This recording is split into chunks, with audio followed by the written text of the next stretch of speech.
In today's video, we're going to be talking about dangerous plays, specifically how to avoid them in the upline poach block scenario. Now, if you don't know what I'm talking about, I made a video yesterday on how to get the upline poach block in Ultimate Frisbee. It looks something like this. Whenever your offensive cutter takes you into this space, as a defense, linger slightly into that space, look at the body language of the thrower, and if there's an open upline player, go ahead and leave your offensive cutter to come in for this poach block. Now, interestingly enough, we got a few comments raising the possibility that this could be a common dangerous play pattern.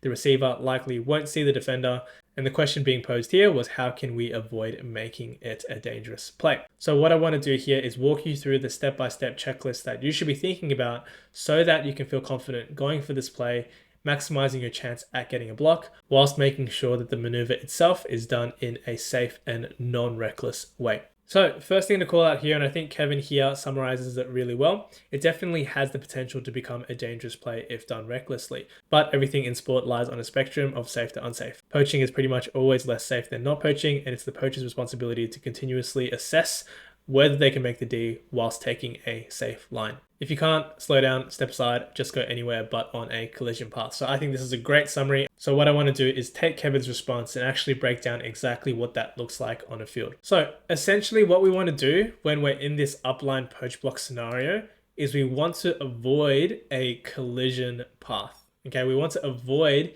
making full body contact with the offensive cutter who can't see us. It's true because we are in this space and because the offensive cutter here is looking at catching the disc, the onus is on us, the responsibility is on us as a defender to ensure that this is a safe play. Now, this is where we want to get a little bit technical and figure out the specific line that the offense is taking in this scenario. So what this means is the offense is going to be running on a specific line to try and get the disc. What we want to do as a defense is not get to a point where we collide at the same point on that line. To avoid a dangerous play of any sort in this scenario, it's not to say that we can't take a line that intersects with the offense's path. It's that we're trying to make sure that we don't collide with them or there's no recklessness or any potential for physical harm as we take our line. And the only way to do that is through spatial awareness, timing, and recognizing these specific patterns, which is why we are making this video. So if I were to unpack this clip in slow motion, what we're looking for here, and this is an excellent example of why this is not a dangerous play in this specific scenario, is the offense takes a line towards this upline space, and so does the defense. But what does the defense ensure? Well, they get there early enough before these lines intersect, before there's any potential for any collision.